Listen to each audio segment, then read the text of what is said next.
Muito boa noite, meus irmãos. Nós vamos começar o nosso estudo desta noite com muita alegria, gratidão no coração.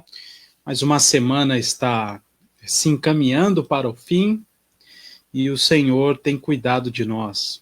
Temos muitos motivos para louvar ao nosso Deus, para adorá-lo e também muitos motivos para buscá-lo em sua palavra e também com muita gratidão no coração, nos aproximamos hoje da sua palavra para que possamos aprender nesta nossa série de estudos sobre a lei do Senhor, né? A lei perfeita do Deus Redentor.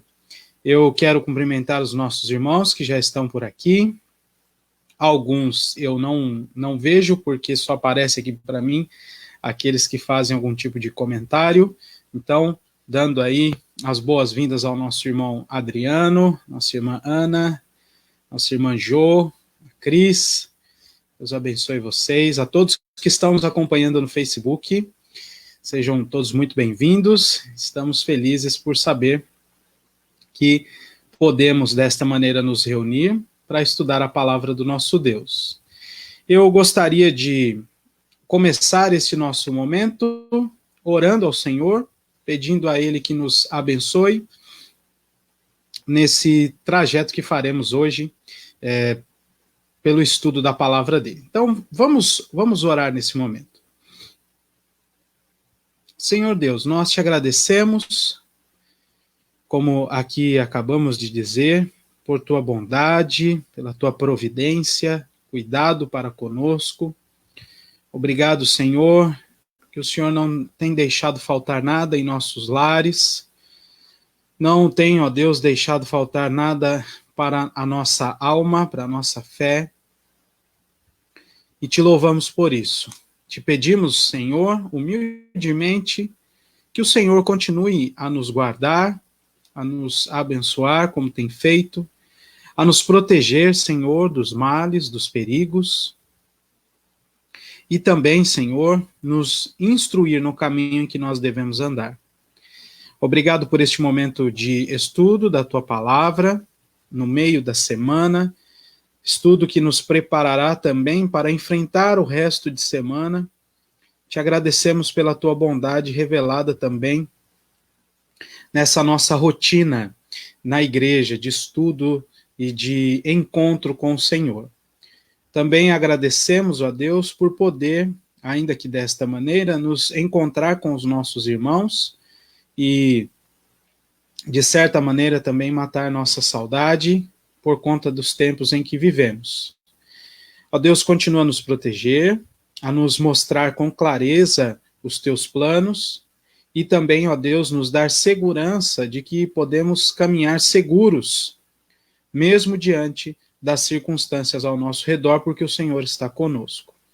Abençoa-nos, Senhor, nós te pedimos, em nome do Senhor Jesus Cristo. Amém.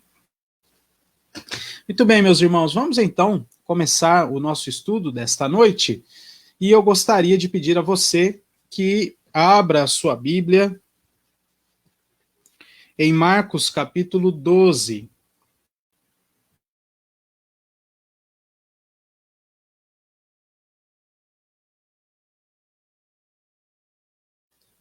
Marcos capítulo 12, e nós vamos partir aí do versículo de número 28. Esse é o nosso ponto de partida. Haverá outros textos durante o estudo bíblico de hoje, mas vamos partir daqui. Marcos capítulo 12, do verso 28 ao verso 31, e então assim diz a palavra do nosso Deus. Chegando um dos escribas, tendo ouvido a discussão entre eles, vendo como Jesus lhe houvera respondido bem, perguntou-lhe: qual é o principal de todos os mandamentos? Respondeu Jesus: o principal é: ouve, ó Israel, o Senhor, nosso Deus, é o único Senhor. Amarás, pois, o Senhor teu Deus de todo o teu coração, de toda a tua alma, de todo o teu entendimento e de toda a tua força. O segundo é: Amarás o teu próximo como a ti mesmo. Não há outro mandamento maior do que estes. Eu começo o estudo de hoje do futuro para o passado, né? Nós vamos voltar agora os nossos olhos lá para Êxodo. Entretanto, o Senhor Jesus Cristo, neste momento, resume mais uma vez a lei, agora diante dos seus ouvintes, bem como dos seus discípulos e também dos seus apóstolos, né, naquele círculo menor de contato com o Senhor, mais restrito de contato com o Senhor Jesus Cristo, e ele relembra aqui as frases de Deuteronômio, na repetição da lei. Amarás, pois, o Senhor teu Deus de todo o teu coração, de toda a tua alma, entendimento e força. Não há mandamento maior do que este, e também do amar ao próximo como a si mesmo. E nós vimos nos nossos primeiros estudos que essa ideia de amar ao Senhor e amar ao próximo como a nós mesmos está já impressa nos 10 mandamentos. E os nossos irmãos do passado nos ajudam a entender melhor essa situação quando nos mostram que os 4 primeiros mandamentos se referem ao nosso relacionamento com Deus e os 6 últimos ao nosso relacionamento com o nosso próximo. Portanto, fica assim, né? Amar o Senhor de todo o coração e ao próximo como a nós mesmos. Então, eu peço aos irmãos que voltem os seus olhos lá para Êxodo 20. E hoje, depois de 2 aulas introdutórias, e também na semana passada nós estudamos o prefácio dos 10 mandamentos, hoje nós vamos, portanto, começar a estudar cada mandamento mais detidamente no seu contexto bíblico também, né? O que a gente chama de contexto canônico. Então, observe aí Êxodo capítulo 20, nós vamos ler os versos 2 e 3.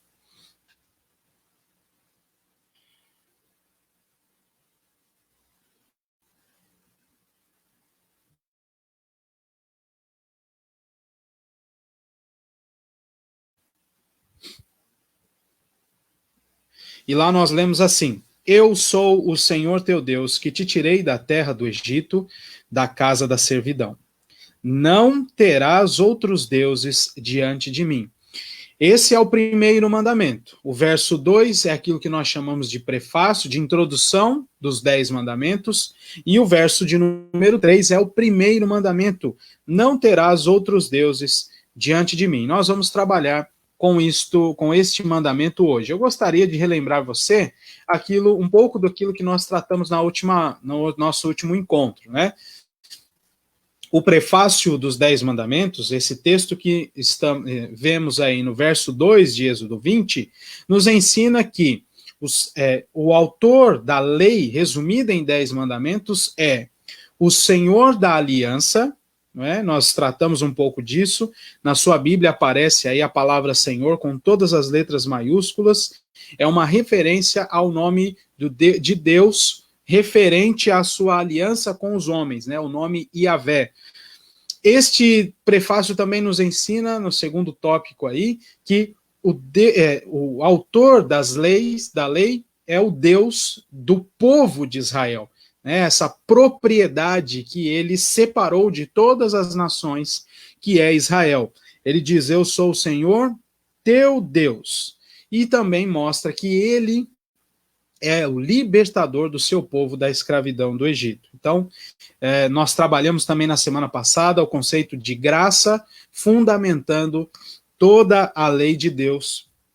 E é isso que nós veremos hoje também. Então, hoje nós vamos trabalhar com o versículo de número 3, e eu gostaria de chamar a sua atenção para o que será exposto a partir de agora. Como já lemos, o primeiro mandamento é: não terás outros deuses diante de mim. Então, Deus é o único Deus e ele requer de nós adoração exclusiva. Guarde bem isso.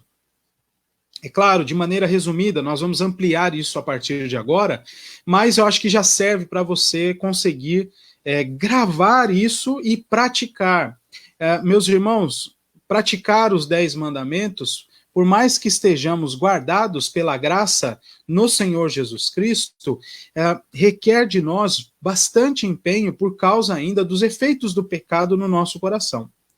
Então, guarde isso. O nosso Deus é o único Deus. E ele requer de nós adoração exclusiva. A partir de agora, do primeiro e até o último mandamento, eu sempre vou colocar o versículo e também a referência nos nossos símbolos de fé, em especial nos nossos catecismos. Então, onde você lê BCW, já vai se adaptando com isso, ou se você já sabe, né? Breve Catecismo de Westminster. E lá no Breve Catecismo você vai encontrar a exposição, o estudo deste primeiro mandamento entre a pergunta 45 e a pergunta 48. Ao lado você lê aí CMW, e é uma referência a Catecismo Maior de Westminster. E essas coisas, então, acerca do primeiro mandamento, você vai encontrar lá no Catecismo Maior, entre a pergunta 103 e a pergunta 106. Então, há apenas um apoio para que os irmãos também sigam nesse estudo em seus momentos devocionais, ou como queiram porcionar aí o estudo da palavra do Senhor. Então, preste atenção. Lançado sobre o fundamento da graça do Senhor concedida a Israel, o primeiro mandamento exige adoração e serviço exclusivo. Lembre-se sempre, nós vamos trabalhar todos os 10 mandamentos nos lembrando do prefácio. Eu sou o Senhor teu Deus, que te salvei, que te tirei de uma situação de escravidão. Eu te libertei. Eu sou o Senhor teu Deus. E então, não isso e não aquilo. No nosso caso de hoje, não terás outros deuses diante de mim. Por que é, então, que há esta exigência? Note bem, ao determinar que os homens não poderiam ter outros deuses, o Senhor aponta para o fato de que os homens criam ídolos e lhes atribuem o status de Deus, oferecendo-lhe culto. Nós todos bem sabemos que só existe um Deus único e verdadeiro, como a própria palavra de Deus nos ensina, e os nossos símbolos de fé também nos ajudam a relembrar deste fato maravilhoso. Só existe um Deus. Portanto, nenhum outro Deus eleito pelos homens é verdadeiro. É tudo uma criação destes homens. É tudo algo motivado pelo seu coração, pelos seus desejos. Nós vamos falar um pouco disso hoje. Ainda assim, por mais que eles não existam verdadeiramente, os homens atribuem status de Deus, de divindade, a esses falsos deuses, esses deuses inexistentes. Sejam pessoas, coisas, atividades. Você projeta, então, um status de divindade a essa determinada coisa, e então essa coisa passa a ser o seu Deus. Mesmo que não haja outro Deus, e não há, os homens podem criar falsos deuses. João Calvino diz, né, em uma das suas expressões, talvez uma das mais conhecidas, é que o coração do homem é uma fábrica de ídolos, né, uma eterna fábrica de ídolos, e de fato o nosso coração é assim. Por que então há essa exigência, uma vez que não existem outros deuses? Porque Deus aponta para o fato de que os homens criam seus ídolos, eles atribuem o status de Deus, oferecendo-lhe culto, e um culto que é exclusivamente de Deus, ou a Deus. E quando nós substituímos o objeto da nossa adoração, é então que nós incorremos na quebra desta prescrição do Senhor de não ter outro Deus diante dele. Avançando, então, eu gostaria de fazer um exercício aqui com os irmãos. De uma maneira mais prática, né? Então, observe aí o que está exposto. No Egito e aqui. Por que eu dei esse subtítulo? Porque as coisas são iguais. Guardados o contexto e as proporções, está tudo igual. Tudo igual do que era no Egito e o que é aqui. Deus, lá no Egito, expôs ao vexame as divindades egípcias com as pragas, colocando termo a toda a realidade vivida por Israel no Egito. Um ambiente de vasta idolatria. Os irmãos se lembram disso. Vamos dar uma olhadinha neste contexto? Êxodo 12, versículo 12. Vamos recordar. Êxodo 12, versículo 12.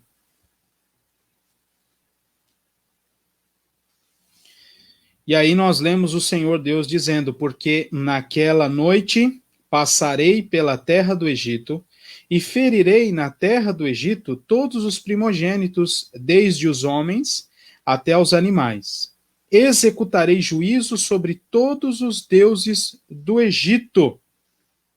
Veja só. Executarei juízo sobre todos os deuses do Egito. Eu sou o Senhor. Por meio das 10 pragas, e cada uma delas, nós já estudamos isso na igreja, cada uma delas, né, atacou, por assim dizer, causou vexame às divindades criadas e eleitas pelo povo egípcio. O Senhor vai de encontro e derrota. Né? Você se lembra muito bem que os magos egípcios conseguiram até replicar uma ou outra coisa ali por causa da confiança que tinham naquela situação, naquela divindade, mas o Senhor derrotou todos e levou isso a cabo quando enviou a 10ª praga. Então, o Senhor mesmo dizendo que ele expôs ao vexame as divindades egípcias. E note bem, Israel estava inserido nesse ambiente de idolatria, viveu tempos lá. Muitos, possivelmente, com quase toda certeza, já estavam inseridos nessa situação de adoração idólatra. Então, o Senhor Deus também rompe com isso. Não é? Ele demonstra, ele expõe ao vexame, e logo em seguida, na saída do povo do Egito, ele diz: olha, não tenham outros deuses diante de mim. Isso sempre foi verdade. No tempo em que vocês estiveram no êxodo, as coisas se desajustaram. Agora eu gostaria de relembrar vocês: não tenham outros deuses diante de mim.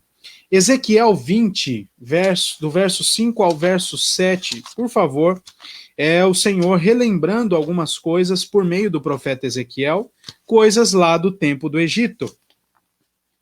Ezequiel capítulo 20,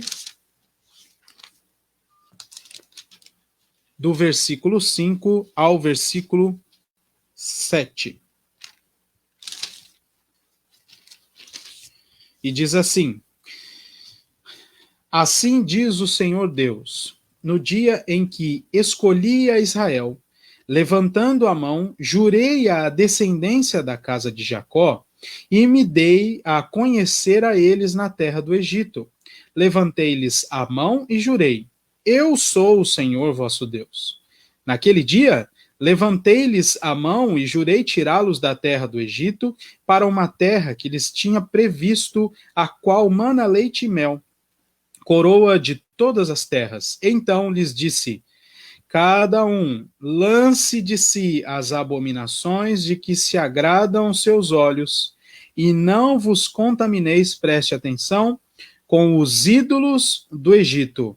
Eu sou o Senhor vosso Deus. Então, lá adiante, né, por meio do profeta Ezequiel, o Senhor recordando ao povo o que ele tinha feito logo naquele período que nós acabamos de ler, registrado em Êxodo, capítulo 12. Né, e também ampliado ali nos mandamentos de Êxodo, capítulo 20. É uma amostra, como nós estudamos na semana passada, os 10 mandamentos revelam diante dos homens e refreiam também os homens dos pecados que eles já cometem, dos pecados que nós já cometemos. E agora, naquele contexto, o Senhor diz: não tenham outros deuses diante de mim, por causa de todo o contexto do povo de Israel no Egito. Mas isso continua verdadeiro para o nosso tempo. E observe aí o que eu coloquei no slide. Essa verdade se aplica a nós, pois nosso coração segue constituindo pessoas e coisas como nossos deuses. Família, dinheiro, prazeres, comida, bebida, posses, tecnologia, política, saúde e uma lista sem fim gerada por nossa cobiça. E, meus irmãos, cada um de nós tem um ponto de fraqueza no coração, que é levado à tentação, e este ponto de fraqueza não é apenas uma falha nos seus músculos espirituais, por assim dizer. Você não precisa ficar deprimido por este motivo, deprimido espiritualmente.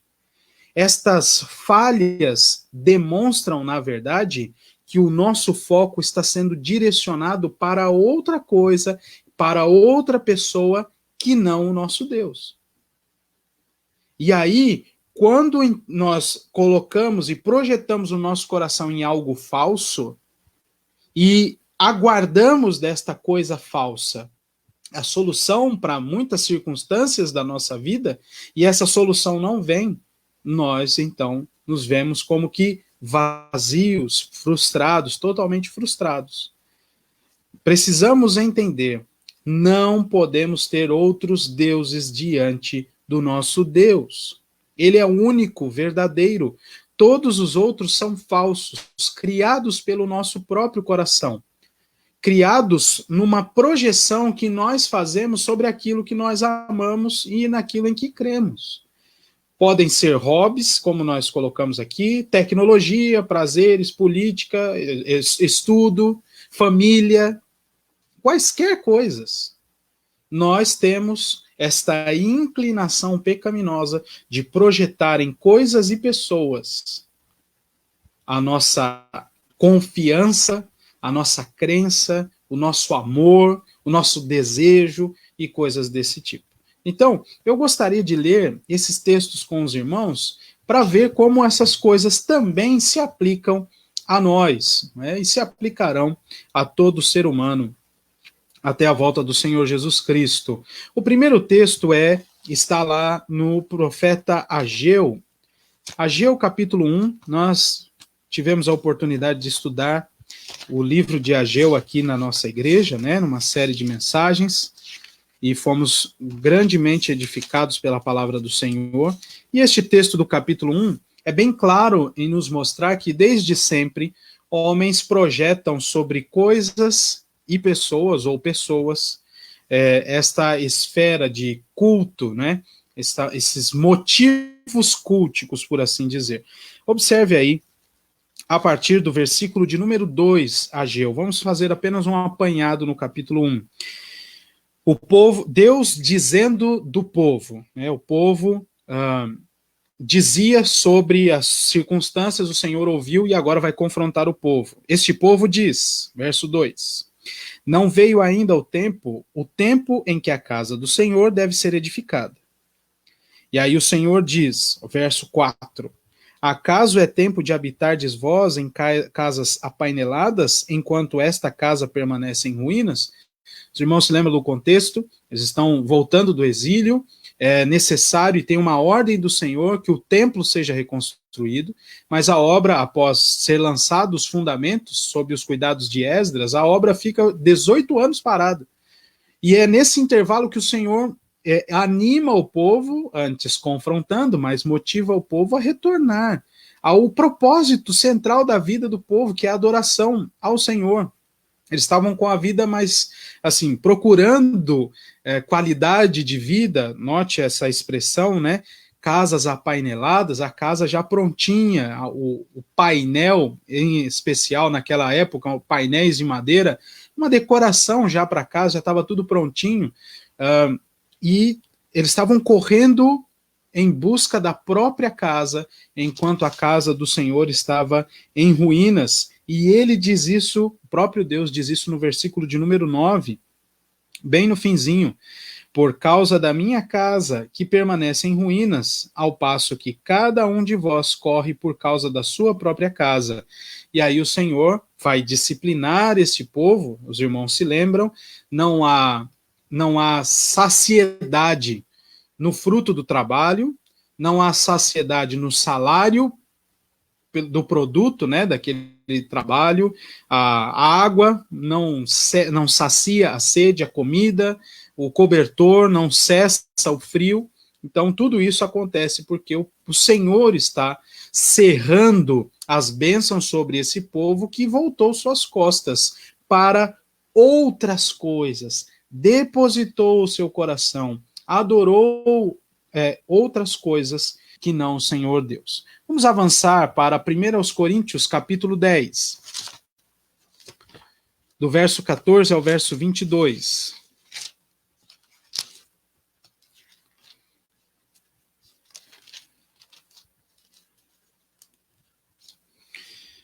Portanto, meus amados irmãos, fugi da idolatria. Falo como a criteriosos, julgai vós mesmos o que digo. Porventura, o cálice da bênção que abençoamos não é a comunhão do sangue de Cristo? O pão que partimos não é a comunhão do corpo de Cristo? Porque nós, embora muitos, somos unicamente um pão, um só corpo, porque todos participamos do único pão. Considerai o Israel segundo a carne. Não é certo que aqueles que se alimentam dos sacrifícios são participantes do altar? Que digo, pois, que o sacrifício ao ídolo é alguma coisa? Ou que o próprio ídolo tem algum valor? Antes, digo que as coisas que eles sacrificam é a demônios que as sacrificam e não a Deus. E eu não quero que vos torneis associados aos demônios. Não podeis beber o cálice do Senhor e o cálice dos demônios. Não podeis ser participantes da mesa do Senhor e da mesa dos demônios. Ou provocaremos zelos no Senhor?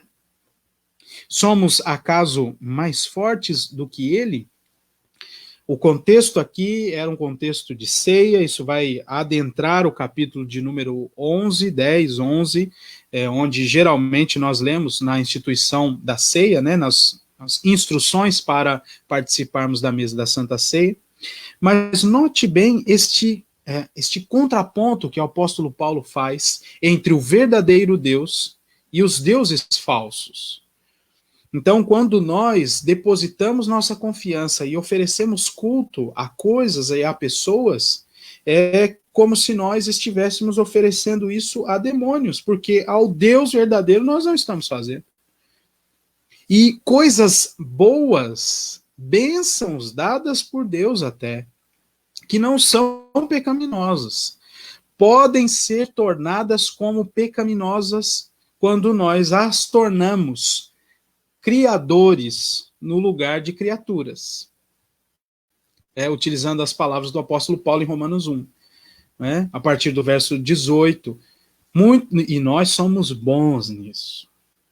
Pegar uma bênção que o Senhor nos deu, torná-la um Deus para nós, e então colher frutos maléficos, amaldiçoados, por conta da nossa projeção de culto sobre aquilo que Deus deu. Deixamos de dar glórias a Deus e começamos a adorar aquilo que Deus nos deu em lugar do próprio Deus. Então, apenas um panorama para que nós recordemos, e enquanto estudamos isso, meus irmãos, pensemos em nossa vida, em como as coisas estão caminhando e como nós estamos nos relacionando com o nosso Deus e com as coisas que Ele nos deu. Então, tomemos muito cuidado, e é um bom exercício esse, estudar a palavra de Deus, em especial estudar a lei de Deus, e aplicar ao nosso viver, refletir sobre as coisas que temos feito. Não é? Vamos avançar então, lendo aí Gálatas capítulo 5, verso 20.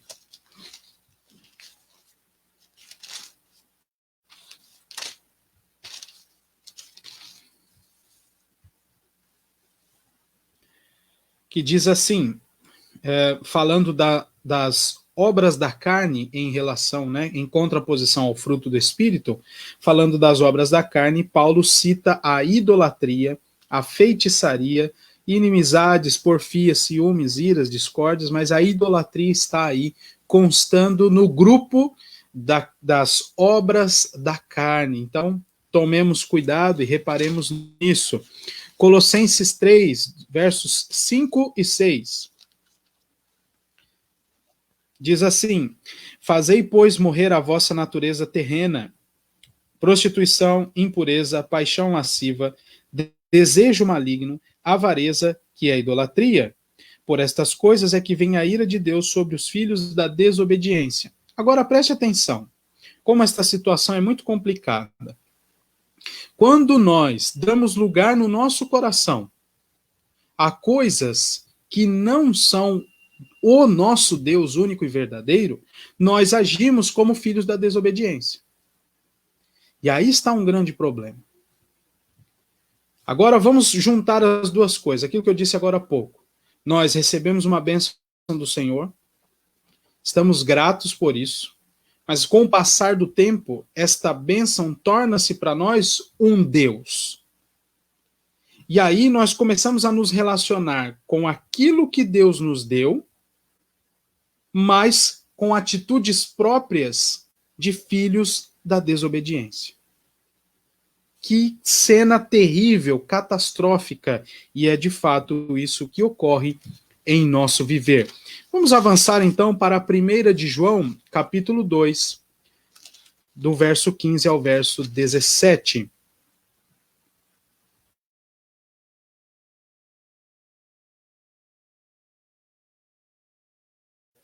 Primeira de João, capítulo 2, do verso 15 ao verso 17.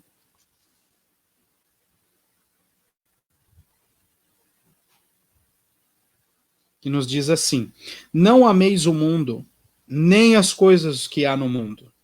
Se alguém amar o mundo, o amor do Pai não está nele.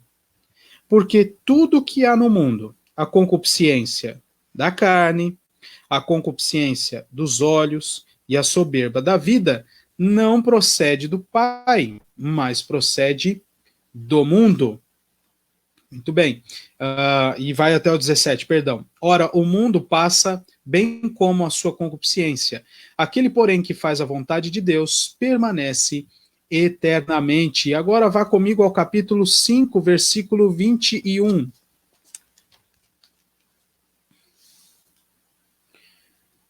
O encerramento dessa primeira carta é assim: filhinhos, guardai-vos dos ídolos.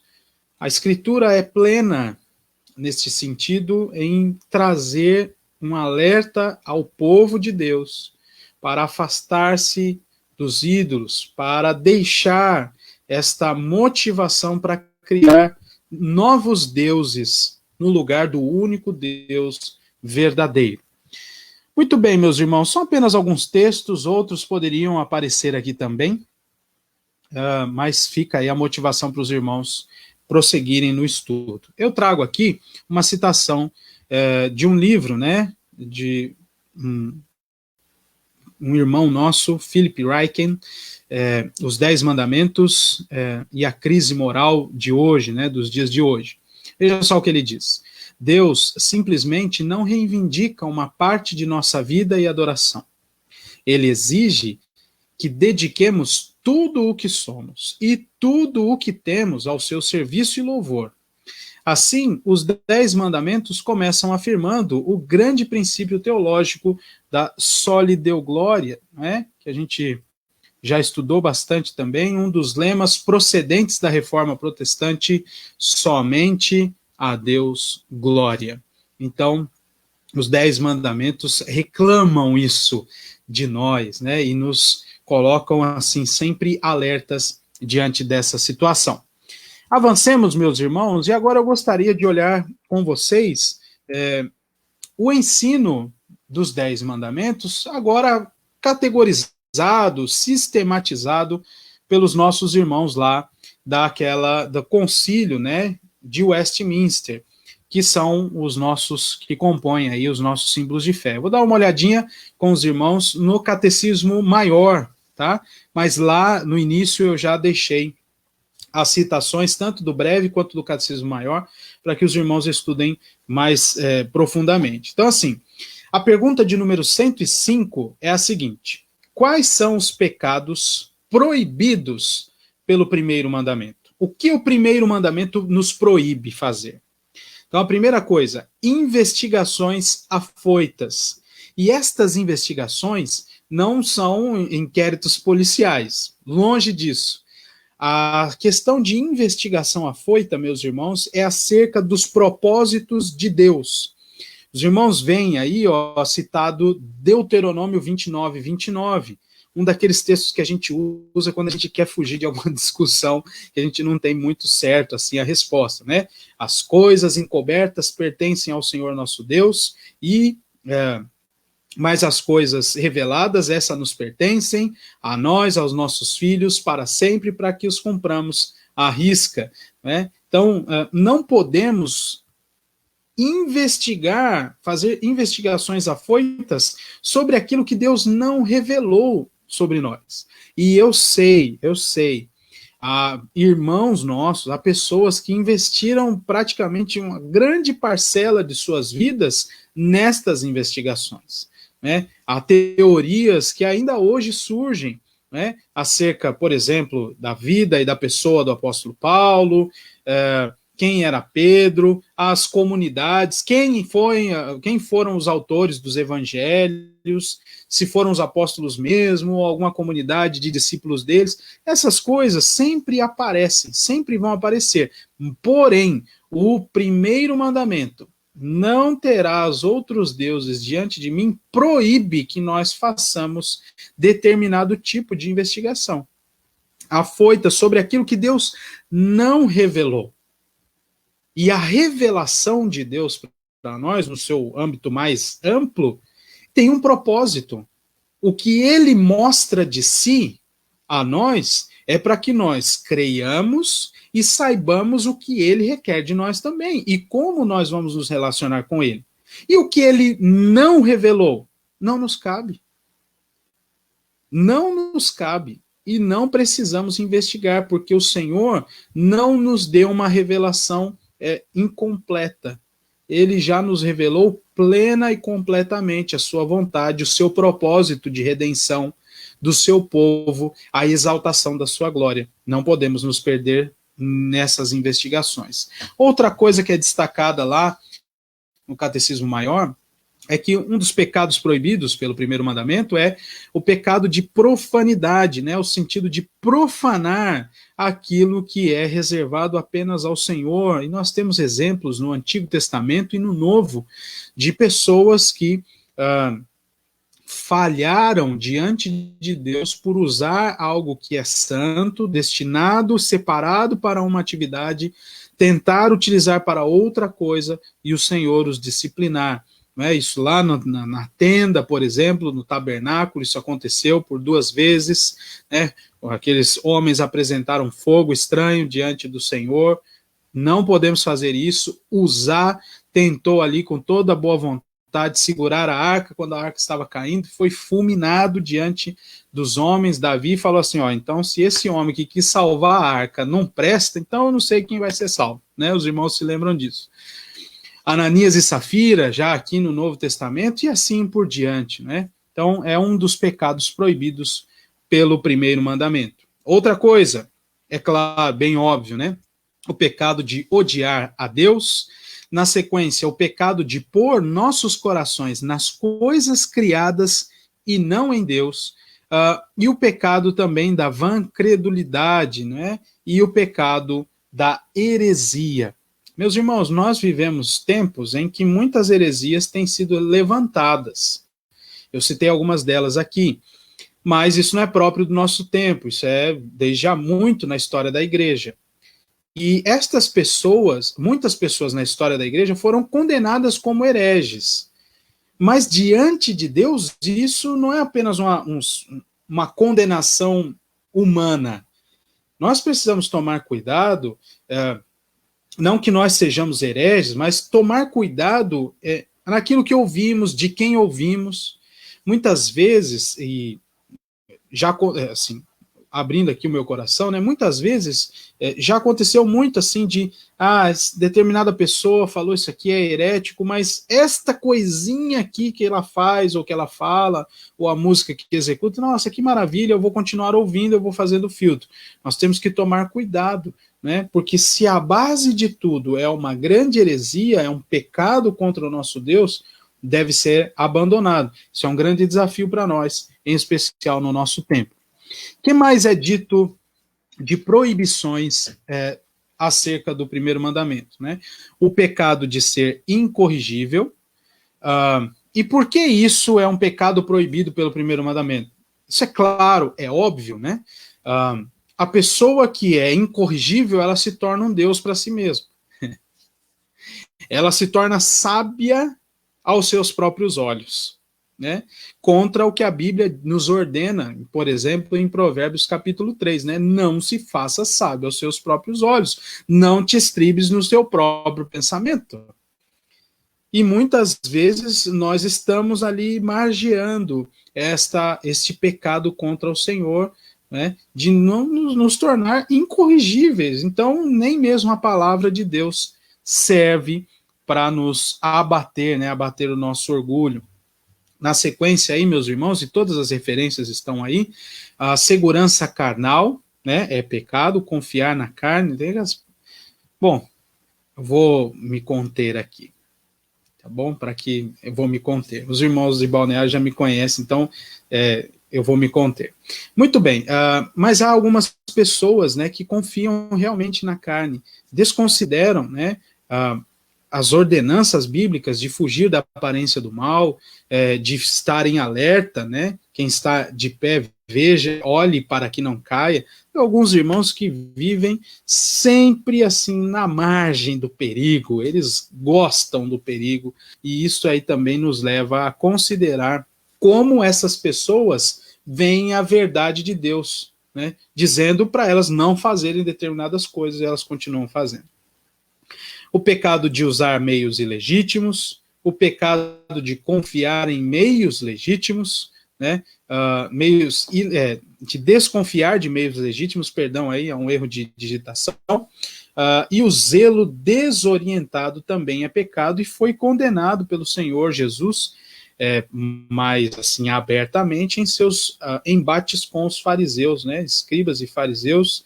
E depois, naquela discussão do Concílio de Jerusalém, em Atos capítulo 15, Pedro é muito enfático em dizer ao grupo que se levantou lá da Judéia, em dizer, olha, por que é que vocês estão querendo lançar um peso sobre os gentios que nem mesmo nós, nem nossos pais conseguimos carregar? Né? A ideia de que eles, dos gentios entrarem na igreja, eles precisariam também se circuncidar, guardar as leis.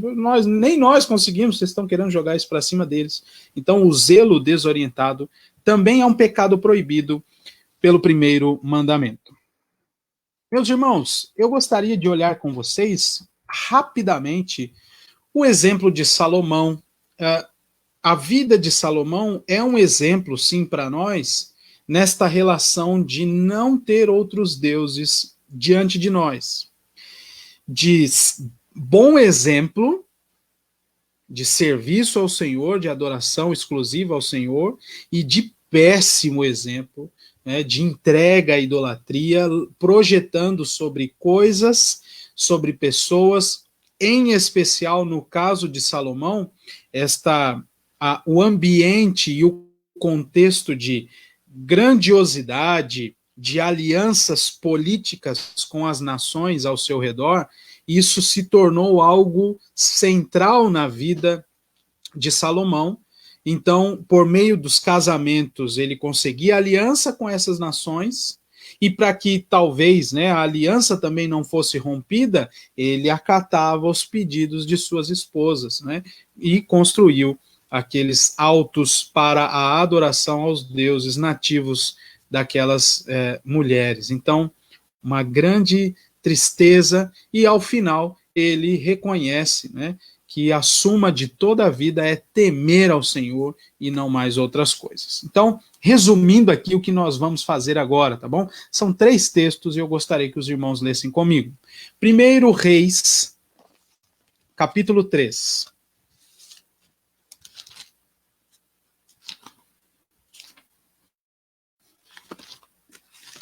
Primeiro livro dos Reis, capítulo 3. A partir do versículo de número 3, nós lemos o seguinte: Salomão amava ao Senhor, andando nos preceitos de Davi, seu pai. Porém, sacrificava ainda nos altos e queimava incenso.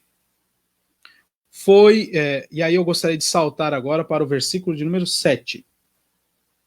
Agora, pois, ó Senhor meu Deus, aqui já Salomão orando ao Senhor, né, falando com o Senhor. Ó Senhor meu Deus, tu fizeste reinar teu servo em lugar de Davi meu pai. Não passo de uma criança, não sei como conduzir-me. Teu servo está no meio do teu povo que elegeste, povo grande, tão numeroso, que se não pode contar. Dá, pois, ao teu servo coração compreensivo para julgar a teu povo, para que prudentemente discirna entre o bem e o mal, pois quem poderia julgar este grande povo? Estas palavras agradaram ao Senhor por ter Salomão pedido tal coisa, né? Aquele pedido por sabedoria para se haver, né? Para conduzir o povo de Deus. Veja só agora, capítulo 11, do verso 1 ao verso 13. Aqui, tudo bem, ele estava ali ainda sacrificando no alto, mas por meio dessa oração aqui, as coisas melhoraram diante do Senhor, né, na vida de Salomão. Mas agora ele se entrega à idolatria.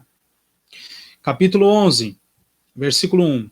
Ora, além da filha de Faraó, amou Salomão muitas mulheres estrangeiras. E aí as nações são citadas aqui: Moabitas, Amonitas, Edomitas, Sidônias, Etéias, mulheres das nações, de que havia o Senhor dito aos filhos de Israel: não caseis com elas, nem casem elas convosco, pois vos perverteriam o coração para seguirdes aos seus deuses. E foi o que aconteceu. A estas se apegou Salomão pelo amor. Tinha 700 mulheres, princesas, e 300 concubinas, e suas mulheres lhe perverteram o coração. Sendo já velho, suas mulheres lhe perverteram o coração para seguir outros deuses. E o seu coração não era de todo fiel para com o Senhor, seu Deus, como fora o de Davi, seu pai. Salomão seguiu a Astarote, deusa dos Sidônios, e a Milcom, a abominação dos Amonitas. Assim fez Salomão o que era mal perante o Senhor, e não perseverou em seguir ao Senhor como Davi, seu pai. Nesse tempo, edificou Salomão um santuário a Quemos, a abominação de Moabe, sobre um monte fronteiro a Jerusalém, e a Moloque, a abominação dos filhos de Amon. Assim fez para com todas as suas mulheres estrangeiras, as quais queimavam incenso e sacrificavam aos seus deuses. Pelo que o Senhor se indignou contra Salomão, pois desviara o seu coração do Senhor, Deus de Israel, que 2 vezes lhe aparecera. E aí vem a disciplina do Senhor Deus sobre a vida de Salomão. Veja o versículo 11. Visto que assim procedeste e não guardaste a minha aliança, nem os meus estatutos que te mandei, tirarei de ti este reino e o darei a teu servo, o Jeroboão, né, como nós já estudamos aqui. Contudo, não o farei nos teus dias, por amor de Davi teu pai. Da mão de teu filho, o Roboão, o tirarei. Mas não vai tirar todo o reino por causa de Davi. Então veja o declínio deste homem ao deixar de seguir ao Senhor com todo o seu ser, com toda a sua força, com todo o seu entendimento, para seguir outros deuses, que ele mesmo nem conhecia, não é? Mas apenas seguiu ali o desejo de suas esposas. E o fim disso tudo é a conclusão a que ele chega ao escrever Eclesiastes, capítulo de número 12. Vamos dar uma olhadinha lá? A partir do versículo 8. Eclesiastes 12, verso 8.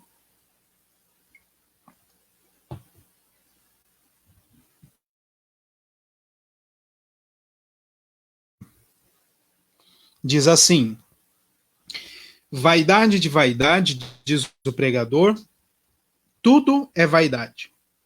Agora vamos ao versículo 13.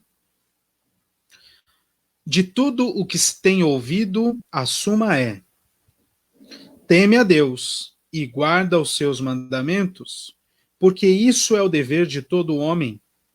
Porque Deus há de trazer a juízo todas as obras, até as que estão escondidas, quer sejam boas, quer sejam más. Então, a suma da nossa vida, de todo homem, de toda mulher, é temer a Deus, servir ao Senhor, né? Não ter outros deuses além deste único Deus verdadeiro. Todas as outras coisas são criação nossa. Ainda que não tenha sido produzido por nós, mas quando nós nos associamos a uma criação humana, a um Deus qualquer, que não verdadeiro Deus, nós estamos falhando, desobedecendo o Senhor nosso Deus, quando ele nos diz firme e claramente: não tenham outros deuses diante de mim. Então, fica o exemplo de Salomão, mas que claramente poderia ser o exemplo de cada um de nós. E eu gostaria de ir caminhando para o fim, observar aqui duas coisas, né? Dois testes de verificação do coração para ver se nós, como é que anda a nossa adoração ao Senhor. Então, é um teste que eu convido você, e também fui exortado, enquanto preparava esse estudo de hoje, a praticar ao longo da próxima semana, né, a partir de hoje, fazer esses dois testes de verificação no nosso coração para saber como é que andam as coisas, se nós estamos tendo o Senhor como o único Deus diante de nós, ou se nós estamos aí despejando o nosso coração diante aos pés de outros deuses. Então observe que interessante. Dois testes. O primeiro é amor ou desejo. E aí uma pergunta precisa ser respondida. A quem ou em que, ou a quem, né? A quem ou o que, melhor dizendo, nós amamos ou desejamos. Então, o resumo disso é: eu e você precisamos fazer exercícios para compreender qual é a fonte de satisfação nossa, qual é também a fonte de motivação para nós, e qual é a nossa fonte de meditação. O autor um dos autores que eu já citei aqui, ele faz um apanhado bastante interessante. E faz uma pergunta: o que é que você pensa quando você está livre? Eu sei que em tempos de quarentena, a gente tem pouco tempo livre, né? Porque sempre a gente está tendo que se adequar muito a home office e coisas do tipo. Mas quando você tem assim um tempo livre, no que você pensa? Qual é a sua fonte de meditação? Talvez você esteja já diretamente pensando em um alívio para esta situação de pressão, em alguma coisa, em alguma pessoa, e não no Senhor Deus. De maneira mais prática, ou em outras palavras, quantas vezes por dia você busca ao Senhor? Pedindo a Ele que, pelo menos, ouça a sua voz. Encha o seu coração de paz naquele momento, seja motivado por qualquer situação. Né? Qual é a nossa fonte de satisfação? Em que nós estamos pensando quando a gente está com tempo livre? Muitos dos homens estão aí sentindo falta do futebol, por exemplo. Né? Estão tristes, tem gente que entrou em depressão. E talvez, ouvindo essa necessidade, as TVs estão aí reprisando jogos antigos. Veja só que coisa. Para saciar essa necessidade. Qual é a fonte de satisfação? Qual é a fonte de motivação para você viver? É o Senhor Deus? É a obediência ao Senhor? Ou são todas as outras coisas?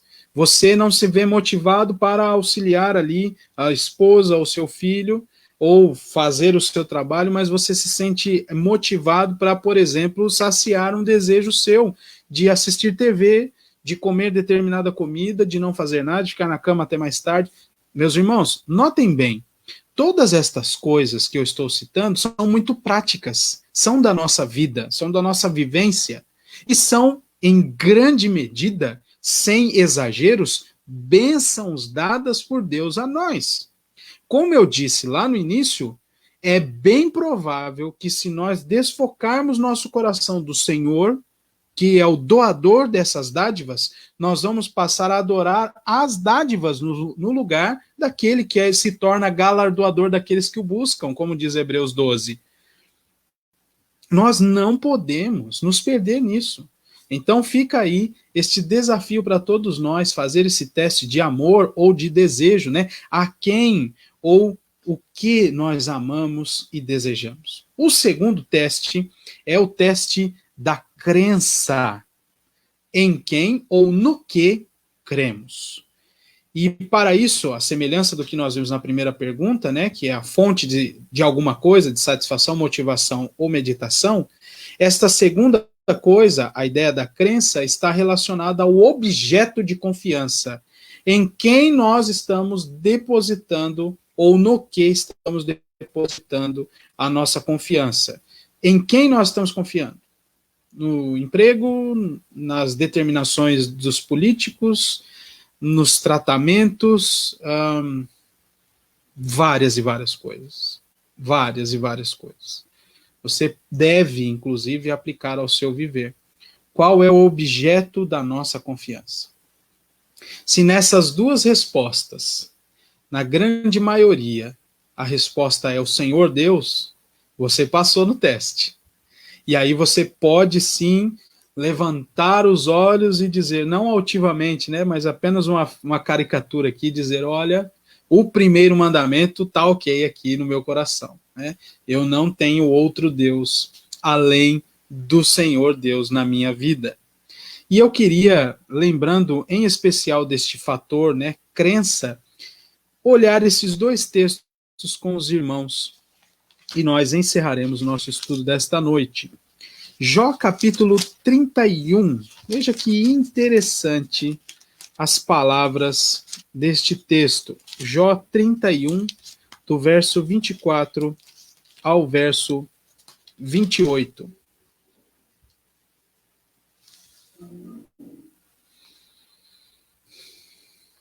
Jó 31, a partir do 24. Veja só, se no ouro pus a minha esperança, ou disse ao ouro fino, em ti confio, se me alegrei por serem grandes os meus bens, e por ter a minha mão alcançado muito, se olhei para o sol quando resplandecia, ou para a lua que caminhava esplendente, e o meu coração se deixou enganar em oculto, e beijos lhes atirei com a mão, olha que interessante essa figura, né? E beijos lhes atirei com a mão, também isto seria delito, a punição de juízes, pois assim negaria eu ao Deus lá de cima. Essa ideia, então, de coisas, de pessoas, você ama tanto, você deposita sua confiança nessas coisas, mas neste exato momento, você está negando a Deus. Você já elegeu outro Deus além do verdadeiro e único Deus. Então, meus irmãos, façamos esses testes. E 1 de Pedro, capítulo 1, este versículo eu gosto muito, os irmãos aqui de Balneário estão bem acostumados, porque eu o utilizo na bênção, né, no final do culto. Se você de Balneário ainda não percebeu, agora você lembra, tá bom? Tem um trechinho de 1 de Pedro, capítulo 1, verso 8, na bênção. Versículo está dizendo, né? Nós devemos nos exultar na esperança da glória e tudo mais, e aí ele vai dizer o finzinho do versículo 7, né? Para que isso redunde em louvor, glória e honra na revelação de Jesus Cristo, a quem, não havendo visto, amais, no qual, não vendo agora, mas crendo, exultais com alegria indizível e cheia de glória, a quem nós, ou em quem nós depositamos a nossa esperança, o objeto da nossa confiança. Nós cremos em Jesus Cristo. E é somente por meio de Jesus Cristo que nós vamos poder nos aproximar deste Deus verdadeiro, meus irmãos. E é somente por causa deste Jesus Cristo é que nós podemos alcançar perdão por todas as vezes que colocamos coisas e pessoas no lugar do nosso Deus verdadeiro. Ainda que nós tenhamos o nosso coração remexido pelo primeiro mandamento e por todos os outros que ainda nós estudaremos, nós não podemos perder a confiança de que em Cristo há perdão para os nossos pecados. E é essa confiança que nós precisamos ter de avançar em direção à destruição desses ídolos, à destruição desses falsos deuses, completa, como figuradamente foi feita lá no Antigo Testamento, onde os reis que fizeram reformas espirituais e litúrgicas em Israel, uma das primeiras coisas que eles faziam, derrubavam os altos, onde incensos eram queimados, sacrifícios eram feitos, para que o povo se voltasse de novo para o templo e adorasse ali. É desta mesma maneira que nós precisamos agir, meus irmãos, e isso é constantemente, diariamente. Ao mesmo tempo em que nós nos entristeceremos por descobrir um novo Deus, que estava ali sendo adorado por nós, nós teremos a motivação correta para destruí-lo, voltar nossos olhos para o único e verdadeiro Deus, pedindo perdão e alcançando misericórdia em tempo oportuno, certos de que ele nos ouvirá e nos atenderá. Ele já colocou isso diante de nós, para que nós saibamos que teremos dificuldades. Ele disse, não tenham outros deuses diante de mim, porque ele sabia que todo homem teria essa dificuldade. Ele envia Cristo Jesus para cumprir o que nós não poderíamos cumprir, e jamais poderemos. E ele nos une a Cristo, para que então, com os méritos de Cristo como cumpridor da lei, nós agora nos voltemos para esta lei em gratidão pela salvação e obediência a esta lei bendita e maravilhosa. Chegando ao fim, eu trago aqui uma citação, no primeiro, onde não está destacado aí, onde não está negrito, é uma citação deste texto, né, deste irmão também, um holandês, Jochen Duma. É bastante interessante esse texto. Ele fala, né, dos 10 mandamentos, o manual para a vida cristã. E aí na página 47, eu gostei bastante, é o encerramento do estudo que ele faz do primeiro mandamento. Ele encerra desta maneira, observe. O ser humano é livre apenas quando está disposto a viver pela graça. Caso contrário, ele caminha curvado sob a opressão dos poderes deste mundo. Nós devemos servir a Deus quando nós o adoramos. Quando estamos adorando deuses falsos, nós estamos escravizados por esses deuses, né? E é por isso, então, que nós devemos nos lembrar das palavras do Senhor Jesus Cristo, né? Eu sou o caminho, a verdade e a vida. Ninguém vem ao Pai senão por mim.